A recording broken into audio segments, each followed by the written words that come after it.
Good evening student.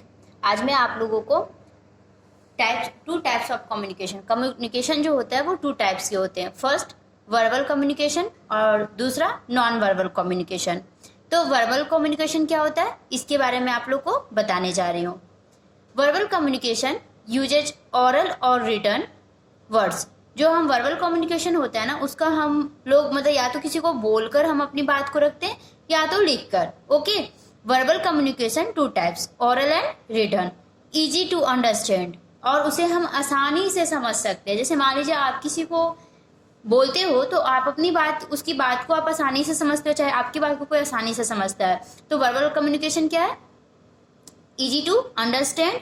और verbal communication जो होता है उसका यूज ओरल और रिटर्न के तौर पे होता है, यानी या तो हम अपनी बात को बोलकर किसी को बताएं या तो रिटर्न तरीके से बताएं। ठीक है, ये हुआ आपका वर्बल कम्युनिकेशन। दोबारा से सुन लीजिए, वर्बल कम्युनिकेशन वो कम्युनिकेशन है जिसमें हम अपनी बात को ओरल या रिटर्न, या तो हम बोलकर अपनी बात को रखते हैं या तो हम अपनी बात जो भी बताना चाहते हैं उसे हम लिख कर बताते हैं। वो क्या होता है? Verbal communication. और वर्बल कम्युनिकेशन को हम आसानी से समझ सकते हैं। Okay, non verbal communication. Non verbal communication not usages any oral और written words. Non verbal communication में ना तो हम ओरल बोल के अपनी चीजें बताते हैं ना ही रिटन के through. Okay, non verbal communication many various types, अलग अलग टाइप्स होते हैं। जैसे विजुअल, आप किसी को इसमें ना लिख करके और बोल करके नहीं बता सकते हो। आप जैसे कि कोई चीज को देख करके, फेस एक्सप्रेशन, जैसे होता है ना कि वो उदास है तो उसके हम फेस से पकड़ते हैं कि वो उदास है, वो रो रहा है, वो साइलेंट है, वो चुप है। या गाने को ऑडियो विजुअल कुछ चीजें देख कर, जैसे टीवी वगैरह में आप देखते हो तो वो होता है नॉन वर्बल कम्युनिकेशन। जैसे समाचार पत्र हम मतलब कि न्यूज जो आता है टीवी में उसे आप देखते हो तो ये नॉन वर्बल कम्युनिकेशन है। मूवी देखते हो, ये नॉन वर्बल कम्युनिकेशन है। और डिफिकल्ट टू अंडरस्टैंड, उसे समझना इतना आसान नहीं होता। कुछ चीजें तो हमें समझ आ जाता है और कुछ चीजें हमें नहीं भी समझ आता है। तो नॉन वर्बल कम्युनिकेशन क्या हो? जिसे हम ओरल नहीं बताते हैं, लिख के भी नहीं बताते हैं, इसे सिर्फ जैसे कि देख करके महसूस किया जाता है। ओके, जैसे कि इसमें होता है आई मूवमेंट। मान लीजिए आप आंखों में इशारा करते हो ना, इशारों में तुम ये कर रही हो, तुम वो कर रही हो, तो ये नॉन वर्बल कम्युनिकेशन होगा। फेशियल एक्सप्रेशन, जैसे आप होते हो कभी उदास होते हो कभी हंसते हो तो फेस के थ्रू हमें पता चलता है, तो ये आपका नॉन वर्बल हो गया। बॉडी कॉन्टेक्ट, जैसे कि आप हाथ मिलाते हो किसी से, ठीक है, तो आप ऐसा थोड़ा ना कि हाथ से हाथ हमने मिलाया तो नॉन वर्बल हो गया। ऐसा नहीं कि हाथ मिलाने के लिए हम बोलेंगे कि हाथ मिलाओ, बस हमारे हाथ ऑटोमेटिक आगे जाता है और दूसरे पर्सन भी हमसे हाथ मिलाते हैं, तो ये आपका नॉन वर्बल है। साउंड, जैसे मान लो कि हम हंसते हैं, हम हंस के कोई चीजें किसी को बताते हैं, हम बहुत खुश होते हैं तो हम लोग हंसते हैं, तो ये भी क्या है? नॉन वर्बल है। इसके लिए जरूरी नहीं होता है कि हमने कुछ हंसने के लिए हमें कुछ किसी भी वर्ड को लिखना पड़ता है चाहे बोलना पड़ता है। हमने हंस दिया, हमें अगर अच्छा लगा तो हमने हंस दिया, तो ये आपका नॉन वर्बल है।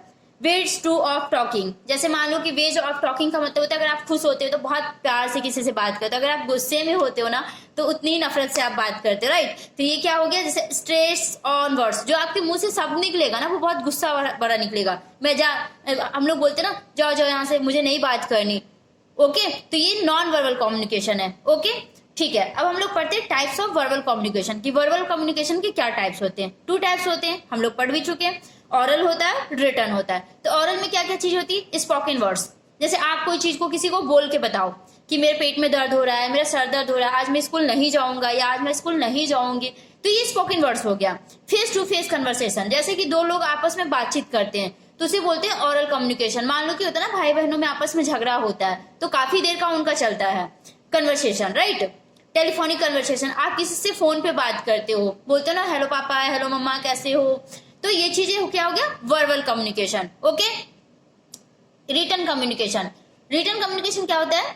जैसे कि आप किसी भी चीज को लिखना मतलब डॉक्यूमेंट। एक मिनट, इधर का मैं आप लोग को पार्ट दिखा देती हूँ। देखिए ये पार्ट है। ओके, इसे देख लीजिए। ये जैसे है टाइप्स ऑफ वर्बल कम्युनिकेशन। दोबारा से मैं बता रही हूँ। ओरल कम्युनिकेशन में क्या होता है? Spoken words. स्पोकन वर्ड्स मतलब कोई भी चीज को हम बोलकर किसी को बताते हैं। फेस टू फेस कन्वर्सेशन, जैसे फेस टू फेस कन्वर्सेशन का मतलब हो गया कि आपस में दो भाई बहनों के बीच काफी देर झगड़ा अगर होता है तो काफी कन्वर्सेशन होता है, चाहे वो प्यार से भी बात करते हैं तो काफी कन्वर्सेशन होता है, उसे बोलते हैं फेस टू फेस कन्वर्सेशन, दो लोगों के बीच जो बातचीत होती है। टेलीफोनिक कन्वर्सेशन, टेलीफोनिक कन्वर्सेशन क्या होता है कि जब आप टेलीफोन पे किसी भी पर्सन से बात करते हो, या तो मम्मी से या तो पापा से बात करते हो, तो वो क्या आएगा, ऑरल कम्युनिकेशन में आएगा। रिटर्न कम्युनिकेशन, रिटर्न कम्युनिकेशन क्या होता है, डॉक्यूमेंट्स, लेटर, ईमेल, एसएमएस, मतलब जो चीजें आप रिटर्न में करते हो, जैसे ईमेल, ईमेल भी हमें सेंड करने के लिए टाइप करना होता है, एसएमएस भी सेंड करने के लिए टाइप करना होता है, डॉक्यूमेंट के लिए भी हमें लिखना पड़ता है, लेटर भी किसी को रिटर्न में ही हम लिखते हैं। तो ओरल कम्युनिकेशन और रिटर्न कम्युनिकेशन ये आपका वर्बल कम्युनिकेशन है। ओके, अब types of non verbal communication, eye movement, मतलब आप आंखों में इशारे में बात करते हो ना कभी कभी, इशारे में, तो ये नॉन वर्बल है, इसके लिए हमें बोलना भी नहीं पड़ा और हमें लिखना भी नहीं पड़ा, तो ये नॉन वर्बल के पार्ट है। फेशियल एक्सप्रेशन, हम फेस से किसी को बताते हैं, अच्छा फिर मिलना तो बताऊंगा, तो हम फेस के थ्रू भी हम कभी कभी हम एक्सप्रेशन करते हैं, राइट। बॉडी कॉन्टेक्ट मतलब हैंड शेकिंग करना, हम किससे हाथ मिलाते हैं तो ऐसा नहीं कि बोलते हैं कि हाथ मिला ले मेरे से, हाथ मिला लो भाई मेरे से, ऐसा हम नहीं करते, हम लोग सिर्फ डायरेक्ट हाथ मिलाते हैं। ओके, साउंड, जैसे आप हंसते हो तो हंसने का कोई ऐसा नहीं होता कि उसके लिए आपको बोलना पड़ेगा कि मैं हंसूं या ना हंसूं, राइट, ऑटोमेटिक हंसते हैं।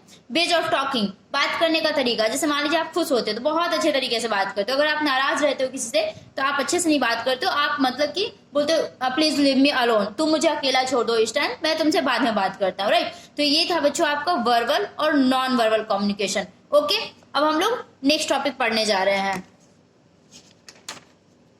ये इंग्लिश के टॉपिक है आपके, सब्जेक्ट और प्रेडिकेट। तो चलिए हम लोग पढ़ते हैं सब्जेक्ट और प्रेडिकेट होता क्या है।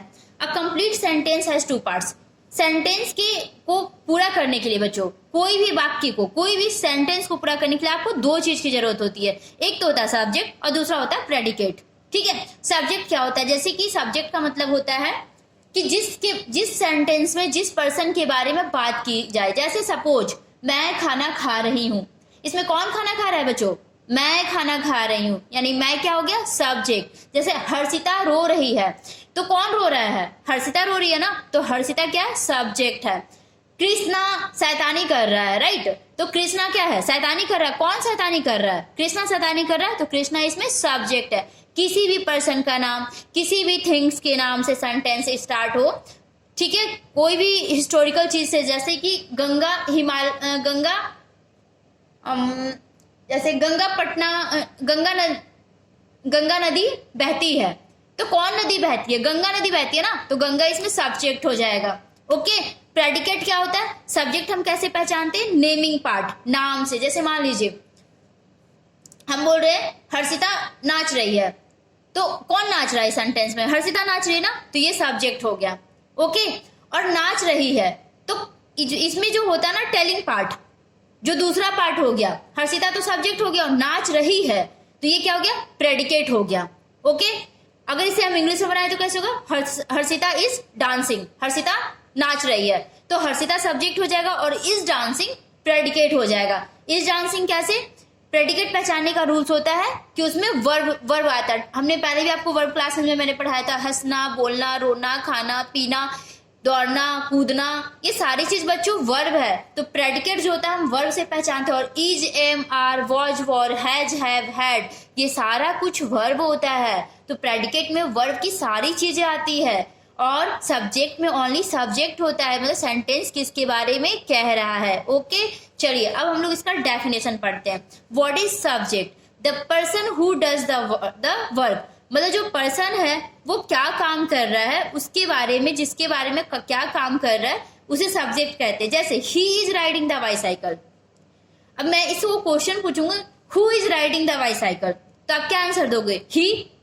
कौन साइकिल चला रहा है, ही साइकिल चला रहा है ना, तो ही क्या हो जाएगा आपका, सब्जेक्ट हो जाएगा। इसमें जो क्वेश्चंस आप बना के देखना, जब भी आपके पास जैसे आए कि he is riding the bicycle, तो आप उसको क्वेश्चंस बनाना, हु, व्हाट, हुज, इनसे आप क्वेश्चंस बना के चेक कीजिए कि किसकी बात की जा रही है, वो हमारा सब्जेक्ट होता है। The teacher is teaching, who is teaching, कौन पढ़ा रहा है, टीचर पढ़ा रहे हैं ना, तो द टीचर क्या हो जाएगा, सब्जेक्ट, और is teaching predicate. Okay, next है,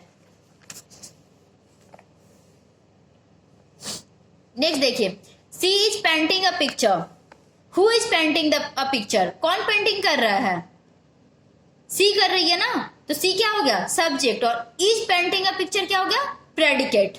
ओके, जो भी रिमेनिंग पार्ट होता है वो क्या होता है प्रेडिकेट। अब हम लोग पढ़ते हैं व्हाट इज प्रेडिकेट। प्रेडिकेट क्या है, remaining part of the sentence except the subject, मतलब जितने भी सेंटेंस का रिमेनिंग पार्ट होता है सब्जेक्ट को छोड़ करके वो प्रेडिकेट होता है। ओके, क्या कहना चाह रहा है, remaining part of the sentence except the subject, subject को छोड़ करके जितने भी रिमेनिंग पार्ट होते हैं सेंटेंस में वो सारा प्रेडिकेट होता है। ओके, देखिए चलिए कुछ एग्जांपल से समझते हैं। Tom is running, Tom is running, Tom is running, तो टॉम क्या है सब्जेक्ट, और जितने भी चीज बच गए इज रनिंग, ये क्या हो जाएगा predicate. Okay, they are protesting, तो दे क्या होगा आपका सब्जेक्ट, आर प्रोटेस्टिंग क्या होगा प्रेडिकेट।